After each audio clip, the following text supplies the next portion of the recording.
affects us. The air we breathe can kill you. The food you eat, the stuff we cook with, everything that you have heard of, someone will tell you will kill you. So you need to do these crazy detox things to get all of it out of your system. I did one not too long ago, and let me tell you, it was awesome. I was irritable and grumpy. We ate some weird stuff. And it wasn't that the food was bad. You just had to eat the same thing for 3 straight days, breakfast, lunch, and dinner. And it was not hamburgers nor bacon. It was bad. But, and I want to say I feel better, but I don't know. But we'll just say I do. We did it. Things in our environment affect us, but there's also things in our environment that affect our souls too. And how much more should we be detoxing the things that are affecting our soul than we even worry about the things that affect our body? As we learned a couple weeks ago, we're promised a new body. We're not promised a new soul. When God calls us home, if that's where we are called, we get to shed this temporary body and get the one that was meant for forever, which every day that I get older, the more I'm looking forward to that. And some of you looking at me saying, you're just a young one. Wait, that's what I'm saying. The older I get, the more I'm ready to know that there's a new body waiting for me. But our soul is what lives forever. And so today's an interesting topic. This is one that I had to think about. I was at a conference a little over a month ago, and I listened to a speaker talk about how sometimes religion gets in the way of our relationship with God. And I was like, that's weird.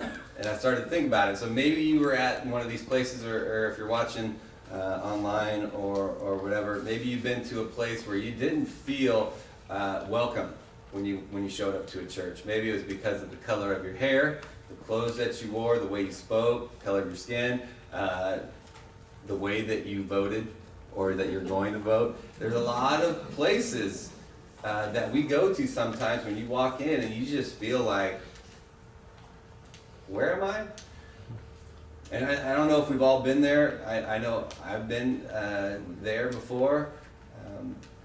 Sometimes we need a detox from religion as well. And not that I'm going to badmouth church all the time. I think church is an amazing thing that God has given us, and I think it's the best thing that He's done for society. I think it's also the way in which we can view and see what salvation is by understanding His Word and being together. But I do think that there are some times that we need to detox from religion. And so we're going to talk about that, and I'm not going to badmouth the church too much, or at least I won't as much as Jesus did religious leaders during His time. And so we're going to unpack a verse of what Jesus did. And so we're going to bring up a verse, and we're really going to open it up and look at it. And so that's kind of where our science project is going to get in a little bit. And so the verse is in Mark chapter 8 and verse 15. Mark chapter 8, 15, Jesus says, "Be careful," He warned them. "Watch out for the yeast of the Pharisees and of Herod." So, what is yeast? Yeast is a cool little micro fungus, and it eats on sugar, and so we get our yeast and we get our sugar. I hope this works out. I've only done this one time, so we'll see how it goes. And we mix it together and we put it in here. So it only takes a little bit of yeast to really permeate and affect a whole lump of dough. Right? What yeast does is when water is added, it starts to do something pretty cool. It's as it eats its sugar, it starts to produce some carbon dioxide, and it starts to grow. And it starts to permeate itself through it. And so what we're going to learn today, that if you like things like bread or beer or wine, you like yeast, because that's what it takes to make it. But if you like your religion, we're going to say yeast probably is not the best thing for it. We're going to talk about two things: yeast of Pharisees and the yeast of Herod. Now, looking at the history of these two, they did religion in different ways. They only really agreed on one thing, at least one thing that I saw. And the one thing that they agreed on was Jesus needed to die. Other than that, they were kind of on two different sides of the fence. And so we're going to talk about first the yeast of the Pharisees. And so the yeast of the Pharisees looks like this. The yeast of the Pharisees is they were fanatics. They were a religion that makes you feel good about feeling bad. So an example of that would be if you're somewhere and the preacher is preaching, and afterwards maybe you said this, and if you did, maybe you have a little Pharisee in you. You said, "Preacher, you really stepped on our toes today. You really beat us up," and they're smiling at you, and you're going, "What kind of weird masochist are you that you want to come to church to get beat up and feel good about it?" The Pharisees did this, and what did they do? Because they studied the law. They made sure that they knew what was good and what was bad, and if you weren't following it, they would let you know, and they wanted you to feel good about knowing that you were doing bad so that you would do better. You following me? So, how does that look? The Pharisees weren't really even bad people. They were actually good people. When I was a kid, the way that you could tell between Pharisees and Sadducees, we talk about this, is the Pharisees were fair, I see, and the Sadducees were Sadducee. That's how you split the two up. Well, what happened is along the journey, Pharisees spent their lives studying the Word so that they would know it. Before they were 15, they had memorized pretty much the whole Old Testament, which was their Bible, because the New Testament wasn't made yet. So, what happened there? Along the way, they started to get arrogant with how much they knew. And they put themselves above people. I don't know if that's going to grow. It's going to make me really sad if it doesn't. I did it one time at work. Second time, we'll see. The second thing that they did is they were really good at living a life that tried to be good. Everything they did was to follow the rules and be good. What happened is along the way, if you weren't as good, they also looked down on you too. They also were really good at spreading the good news or spreading the Word of God, but the way in which they did it was often done by intimidation and sometimes even violence. So if you look about the Pharisees, the intention of how they started was good. However, along the way, they found themselves getting a little fanatical about what they did. And if you look at how that works, you could even say the same way about Muslims and jihad. Same kind of approach. They found something, they wanted to follow it so far and so strong that if people weren't on board with them, they even used intimidation and violence. So, how do you know if the yeast of the Pharisee is permeating into your life? And this is how you know. You start to worry about your external instead of your internal. Pharisees wanted to know, everybody to know that they were knowledgeable, they dressed really well, they wanted people to look at them. So, what did they do? They went out and they did things that made people look at them, and they were on the outside. Have you shown up to church, maybe wearing your best? Not necessarily because you want to present yourself towards God, but maybe you just want people to notice your really nice new shoes? I don't know.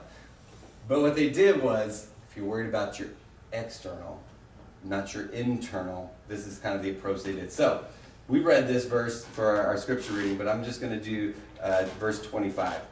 Woe to you, teachers of the law and Pharisees, you hypocrites! You clean the outside of the cup and the dish, but inside are full of greed and self-indulgence. During this conference that I went to, and the story that one of the guys used is really funny. So I'm going to try my best. Usually if you retell a story, funny and sad. Not necessarily funny ha-ha throughout the whole thing. Usually when you retell a story, you leave something out. So I'm going to hope that I don't do this. He talked about as a teenager, he had a lot of girls that liked to be his friend but never wanted to date him. And that was the story of his life. Some of us in here can understand that. It happens. He said there was this girl that confided in him all the time. She said that she had a boyfriend and she really wanted him to go to her church, but he went to one like ours who didn't use instruments, and they used instrument at their church. And the funny thing is, he goes, we only use the organ and the piano, never the drums. I guess the drums in his denomination were satanic. I don't know. But he said he never would come to their church because they use instruments, and he kind of flipped out and said, well, what kind of God does he think he serves? You think you're going to get sent to hell over playing the piano? And the response from the guy was, he just didn't want to risk it.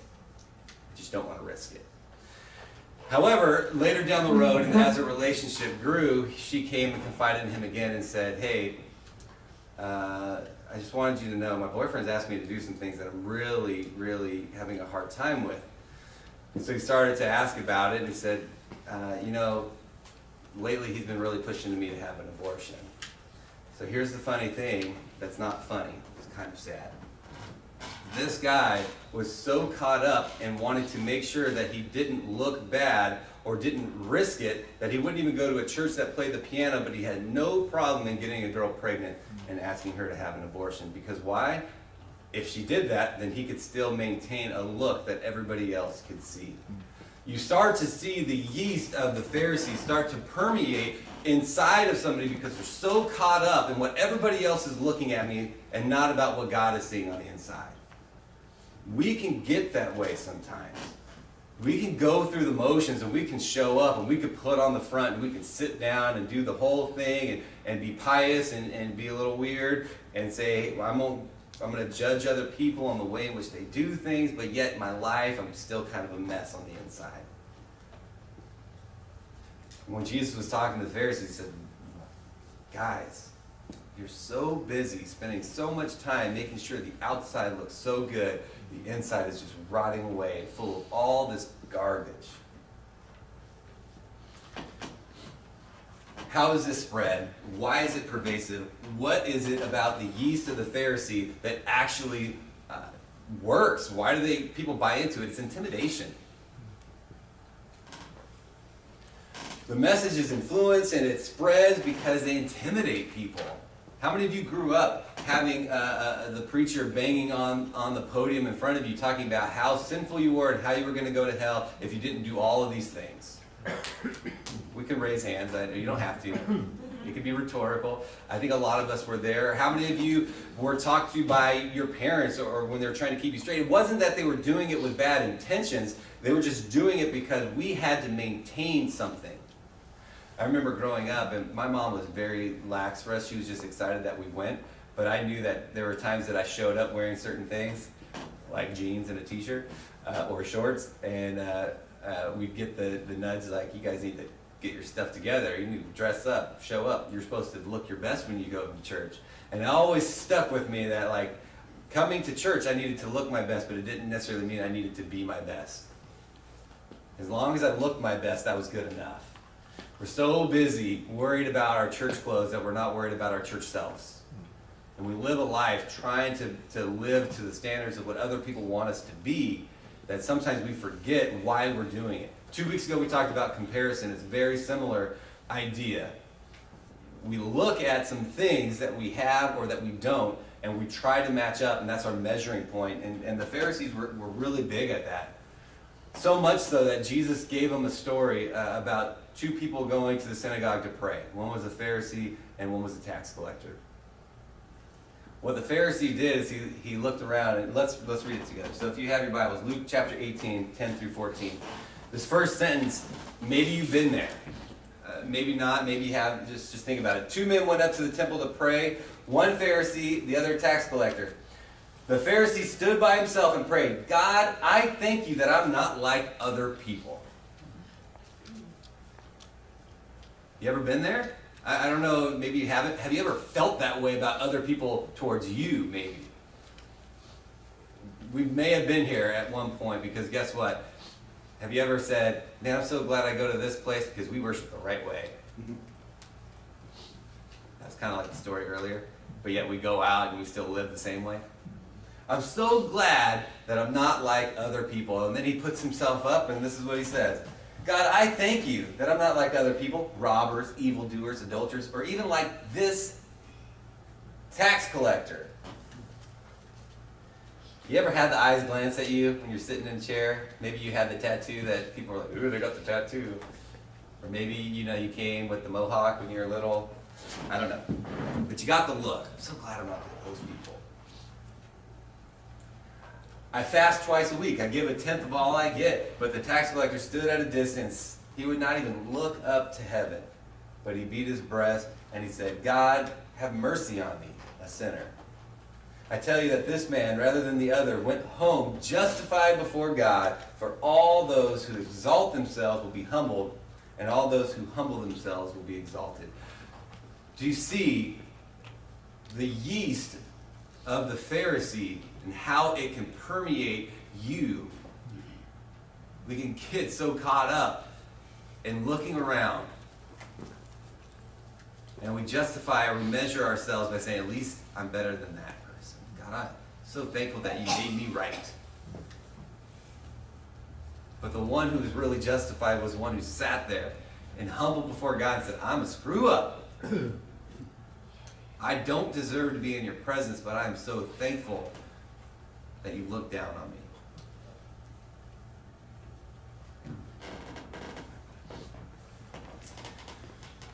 When we get caught up in looking at the external versus the internal, we are not allowing ourselves to be seen in the way in which God has called us to be seen.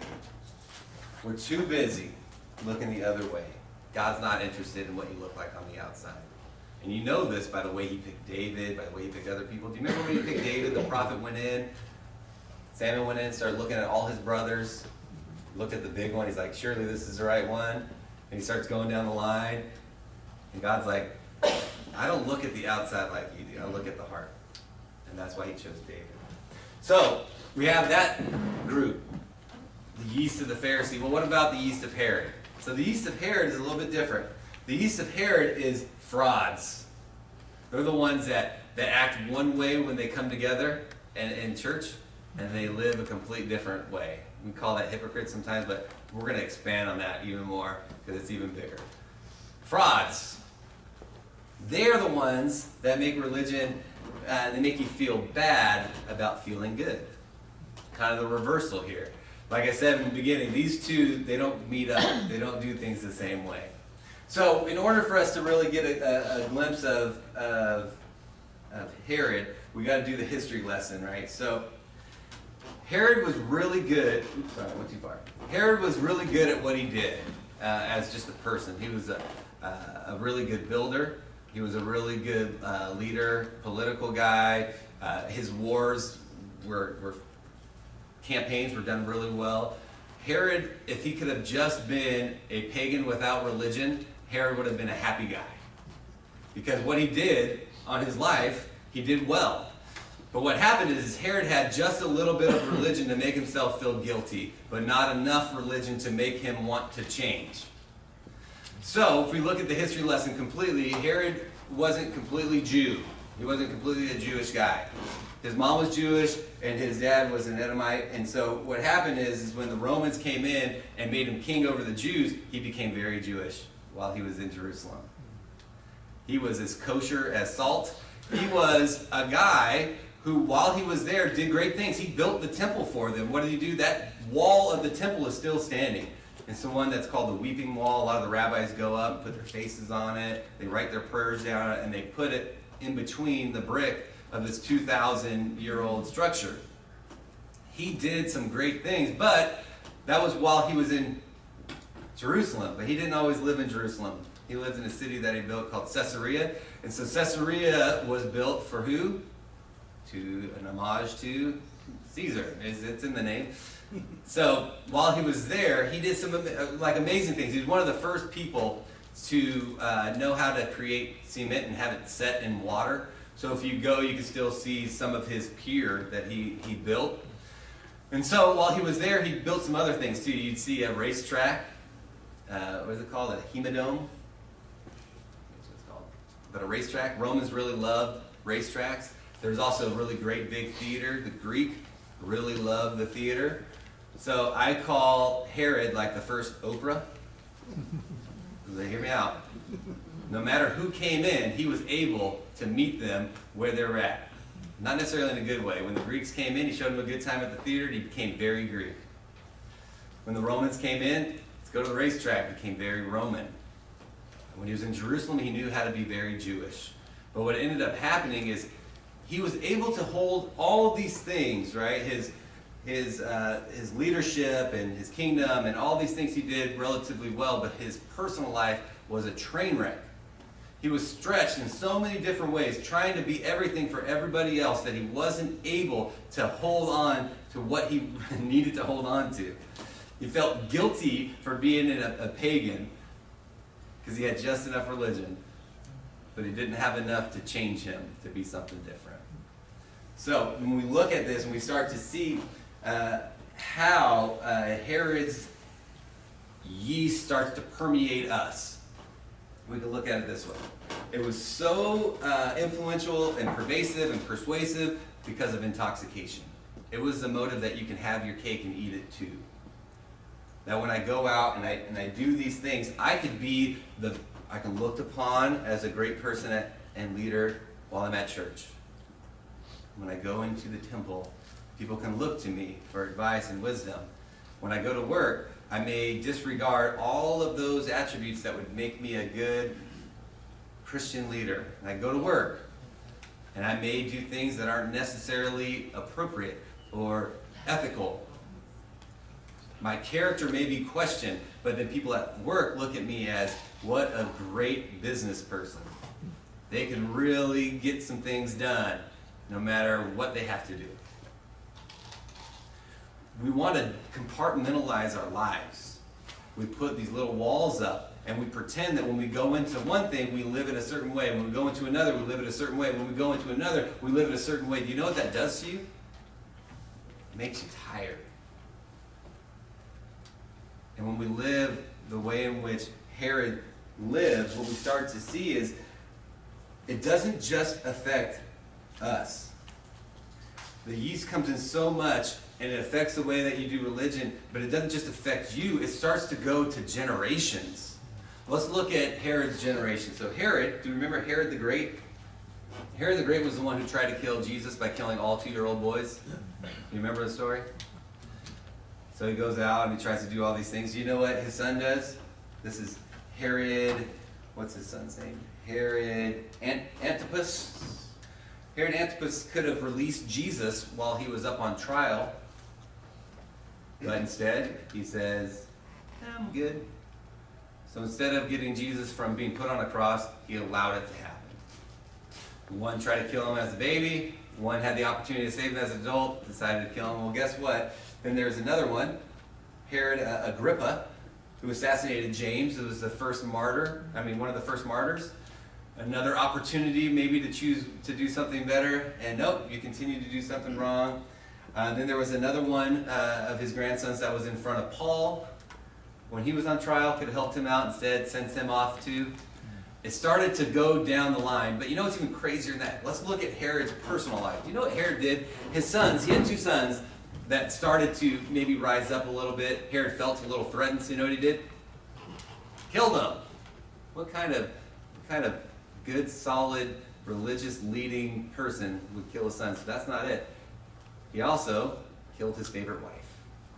He had 9 of them, but his favorite falsely accused that she was an adulterer and sent out a death warrant and had her strangled. The personal life of Herod was so messed up because he was always trying to do all these things, to be things for everybody else. And he got tired. But more than that, Herod died paranoid. I'm sure he probably felt a little schizophrenic. He died exhausted. Have you been infected by... So I want to say most of us in here, which sounds weird because we're not killing our sons or strangling our favorite wives, but most of us probably fit in the Herod motive. Because what do? We put on the front. We have just enough religion in us to make us feel bad about the lives that we're living, but not enough religion in us to change us to be the way God wants us to be. We may not have gone full-blown fanatical on the Pharisee side that beats us up and makes us feel bad, but we're worn out because we're trying to be everything for everyone, not in the way that Paul intended, so that lives will be saved, but so that you look the part.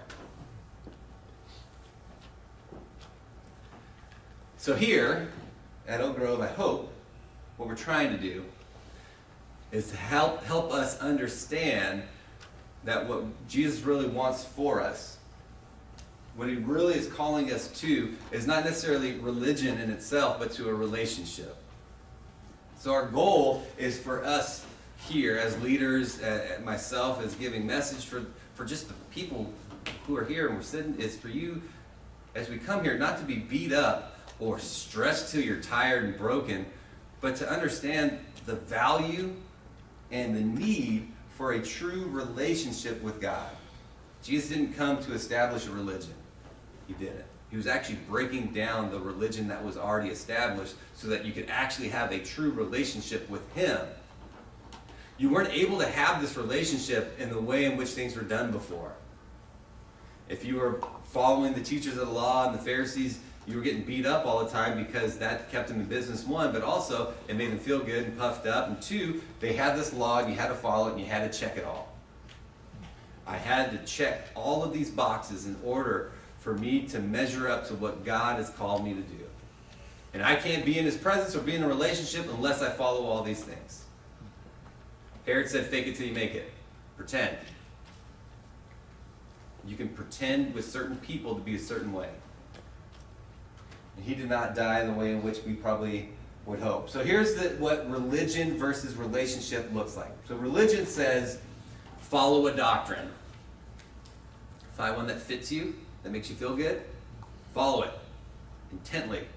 What a relationship says is trust. Trust where Christ has called you to be.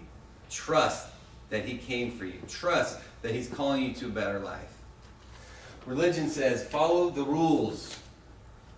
Religion says, here's some rules. I know many of you know this. We have rules. They're not all bad. A lot of them keep you where you need to go. But guess what? What Christ is calling us to do in a relationship is a response to Him.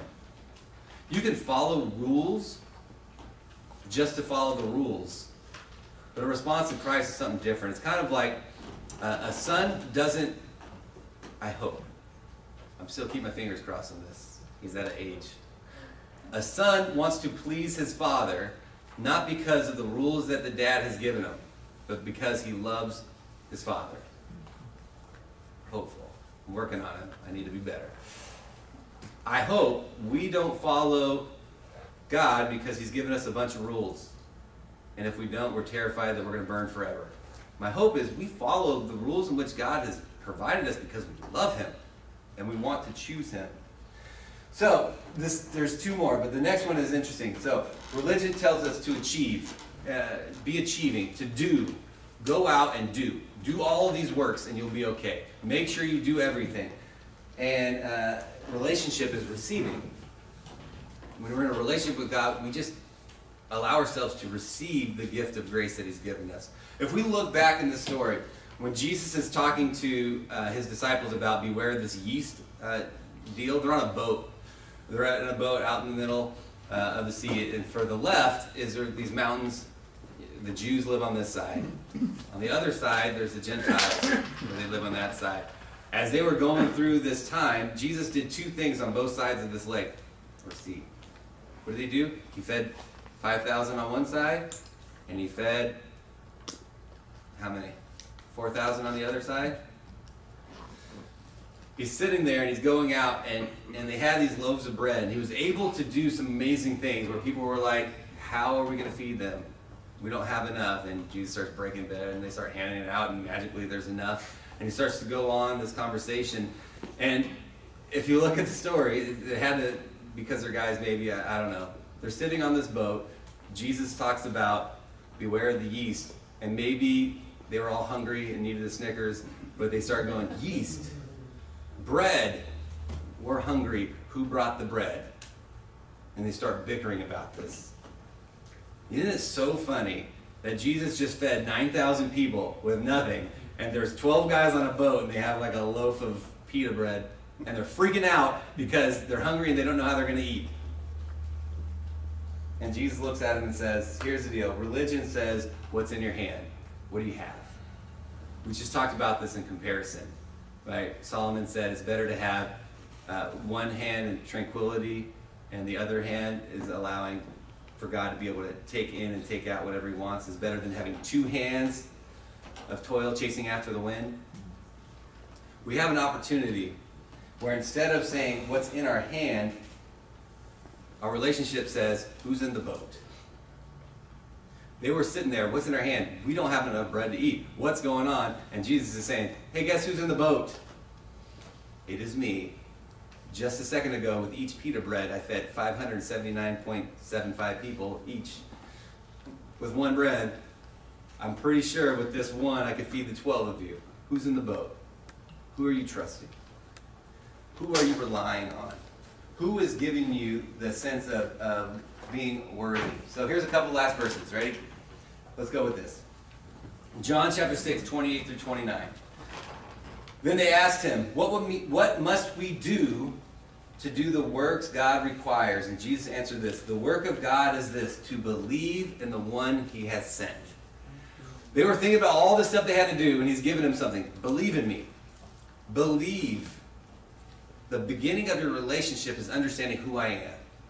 Believe in me. Trust in this. And in John 6:53, we start to understand the value of this lid to this remote. The value of a true relationship with Jesus comes in the understanding of something that we do every week. Here in Elk Grove, at our church, other churches may not do this, but what we do every week is we take communion every week. Sometimes I feel like we may lose sight of the importance of communion. We may lose sight of the importance of the bread that we break and the fruit of the vine that we drink. I think we lose sight of it. But to truly understand how valuable the relationship with God is and what it really means is you understand that he came and he died for you. That Jesus came so that you could have life. And so it says this in John 6:53. It says, Jesus said to them, very truly I tell you, unless you eat the flesh of the Son of Man and drink his blood, you have no life in you. Unless you remember. They had to remember. While they were sitting on that boat, they had to remember some things. They needed to remember that Jesus did some amazing things just before they got in this boat. They needed to remember who was in it. They needed to remember that he is the one that God sent to die for us. We don't do this sometimes when we get caught in a trap. And so I'm going to ask you, and the takeaway for us today is this. I need you to take a spiritual inventory of what Jesus has provided you. Now, it says spiritual inventory, but I want you to do more than just that. In a minute, we're going to have a prayer, like we always do, and you know, if people need anything, we're going to have them come up. But during that time, I really want you to start to take an inventory of what Jesus has done for you spiritually. What has Jesus done for you in your home? What has Jesus done for you at work? What has Jesus done for you with your family? The more and more you remember all these amazing things that Christ has done for you, the more you can remember about the true value of this relationship. That's the only way. In remembering what Christ does for us is the way we avoid the yeast that is building up and growing within us. It's the only way we can hide. The first time I did this, this was up here. I think I should have added more. But here's what happens. This leaven that has been working, you can't see, slowly working. And I got the instant kind. It was supposed to grow fast. But slowly growing. What it does is, it starts to permeate everything. I should have left a little bit. It starts to fill you up completely. And if you're not careful, what ends up happening is this cup that could be full of a relationship with God gets full of junk that we put in our lives because we think we have to do it a certain way. Now, there's only one way to serve God. There's only one way to do it. Now, I don't want you to have your convictions back and say, well, the Bible tells me to live a certain way. I want you to live that way. But there's a reason why we do it. The reason is that Christ loved us and died for us. That he took a cross for our sins for us. It's not because we study the Bible so much and we want to show everybody how knowledgeable we are in it by the way we speak to them, but not by the way we live. It's not by showing up and saying, I'm so glad I'm not like all of you because I get to stand on the stage and you have to sit in blue comfy chairs. He's called us for so much more. Sometimes we need a detox from that. Because guess what? Some of you have been burned out by church. Some of you have gone to, you're at your last straw and you say, I don't know about churches anymore. I'm kind of done. I like living a life before I even knew about it because it was easier. We get there sometimes. But that's because we've been doing it wrong. Look at it. Jesus has done some amazing things for you. Think about it. Spiritually, what has he done?